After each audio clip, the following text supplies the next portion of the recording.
nagdi-delete ka na ng mga messages mo. Meaning, may mga tinatago ka na sa kanya na ayaw mong malaman niya. Sarili ka na kasing mundo at hindi siya kasama dun. Maitim ba skin? Underarm at singit mo? K-Skin ang bahala sa'yo. Premium ang ingredients, paraben-free and sulfate-free, and FDA-approved, kaya safe for everyone. With K-Skin, ibalik ang alindog mo. Huwag nang magpahuli. Hi guys! Welcome back to our channel. Kumusta po kayong lahat? Sana ay nasa mabuti po kayo. At sa mga hindi pa po nakakakilala sa akin, my name is Cheryl Ting. At kung bago lang po kayo sa channel na to, pwede po bang makahingi ng isang favor to please consider to subscribe dito po sa ating channel. And also, huwag nyo na rin po sanang kalimutan i-like and i-follow ang ating Facebook page official. Maraming salamat po. And for today's video is let's talk about signs na malapit ka ng mangaliwa sa kapartner mo. Kung ginagawa mo ang mga bagay na pag-uusapan dito, malamang papunta ka na sa pangangaliwa. Sa pinakamarami kong nakukuhang message o concern sa mga social media platforms ko is about pangangaliwa. Una dyan, hindi mo na na-appreciate yung partner mo. Paghanap ka na nung mga bagay na wala sa kanya. Noong umpisahan mo nang i-compare siya sa iba. Naghahanap ka na lang ng, kunwari, hindi kayo masaya. Kaya akala mo, yung partner mo ay isang malaking mali para sa'yo. Yung tipong instead na sa kanya mo sabihin kung ano yung problema, sa ibang tao mo kinikwento. At pinalalabas mo na parang ikaw pa yung inaapi. At laging lumalabas dyan, ikaw ang bida at yung kapartner mo ang kontrabida doon sa paningin ng kinikwentuhan mo. Then, yung taong kinikwentuhan mo, yung tipong alam naman na may problema kayong mag-asawa, susulsulan ka pa ng susulsulan para lalo kang magalit at humiwalay doon sa asawa mo. Ikaw naman ngayon, dahil nga mapaghanap ka ng mali, pakiramdam mo naman, panig na panig sila sa'yo at lahat ng sinasabi nila ay totoo against your partner. Lalong napifeed yung ego mo na ikaw ang tama, ikaw ang api sa relasyon. Dito na, lalala yung sitwasyon. At hindi mo makikita yon dahil sarado na ang isip mo. Pangalawa,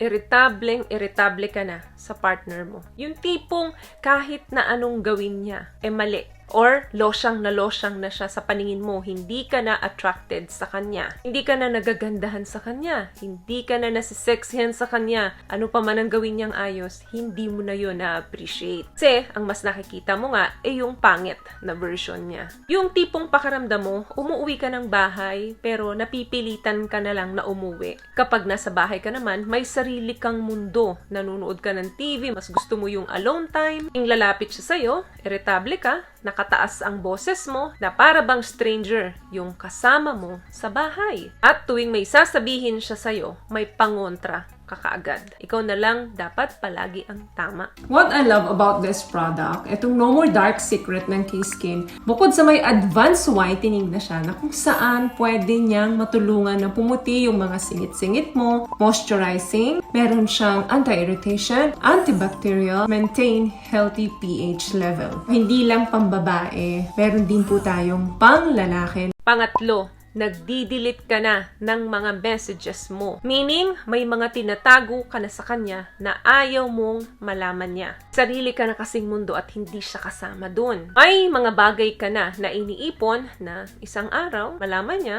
at yun ang pagmumulan ng malaking away nyo. Sa maniwalat ka't sa hindi, umpisa na ito. Sign na ito na pwedeng anytime mawasak mo na yung relasyon na pinaghirapan nyo. Yung mga pinagsamahan nyo, yung mga problemang nilagpasan nyo ng mahabang panahon, unti-unti mo nang itatapon yon. Ang masaklap dito, kumbinsido ka na tama ang ginagawa mo. Mahirap dyan, kalaban mo, sarili mo. May guilt dyan, pero mananaig pa rin na pakiramdam mo, okay yung ginagawa mo. Kaya malaki yung posibilidad na matutuloy mo na magkaroon ka ng kasalanan sa partner mo. Panghuli, kinukumpare mo na yung relasyon ninyo mag-asawa sa ibang relasyon. Dito, punong-puno ka na ng kasalanan. Kasi wala nang tigil yung isip mo kai-imagine at kakukumpare ng ibang relasyon sa relasyon nyo. Isip ka ng isip na, paano kaya kung kami yung nagkatuluyan ng prospect ko ngayon na babae or lalaki. Ni-imagine mo na namumuhay ka, kapiling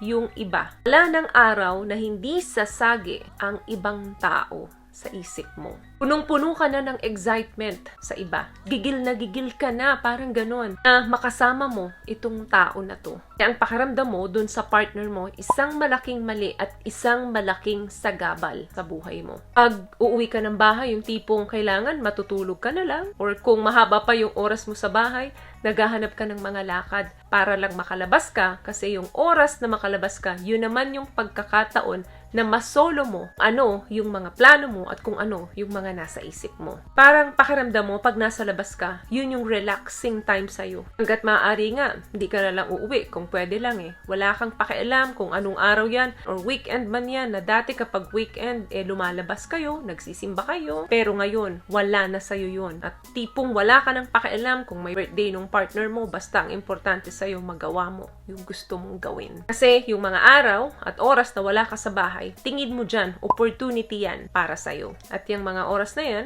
yan yung mga magagamit mong panahon para magawa mo na naman yung mga panloloko mo. Kasunod niyan, dahil nga labas ka ng labas sa mga mag-asawa, mababawasan yung budget mo sa pamilya mo dahil napupunta yung gastos mo sa ibang bagay. Sa mga mag-boyfriend and girlfriend naman, mapapansin mo na wawala na talaga yung oras niya sa'yo. Yung mga schedule nyo na kagawian ninyo noon, mababago na yun. Ikaw ngayon, magbebeg ka ng time and attention doon sa partner mo na dati gustong-gusto niya yun, pero ngayon, pakiramdam niya, nagiging demanding ka. Kaya, mauuwi talaga sa away. At doon naman sa mga married couple, maapektuhan talaga ang buong pamilya nyo. Wala nang ang oras, apektado pa yung budget ng pampamilya. Man dyan yung mga nararanasan mo ngayon or nararanasan ninyo, mabuting itigil mo na habang hindi pa huli ang lahat. Hindi naman aksidente na napanood mo ang videong to. Napanood mo to dahil sinasagip ka ng videong ito sa mga posibilidad na hindi magandang mangyayari sa susunod na panahon. Hindi ka magkakamali kung tama ang ginagawa mo. So yun lamang guys ang video natin for today. I hope nakatulong po ang mga tips na pag-usapan natin dito ngayon. At kung nagustuhan niyo po ang ating video, please give it a thumbs up, comment down below, and I'll share this video na rin po sa mga kaibigan na sa tingin niyo matutulungan ng video natin. Once again, palagi po kayong mag-iingat at palagi po kayong manalangin. Thank you guys for watching and see you in our next one. Always love yourself and be a blessing. Bye!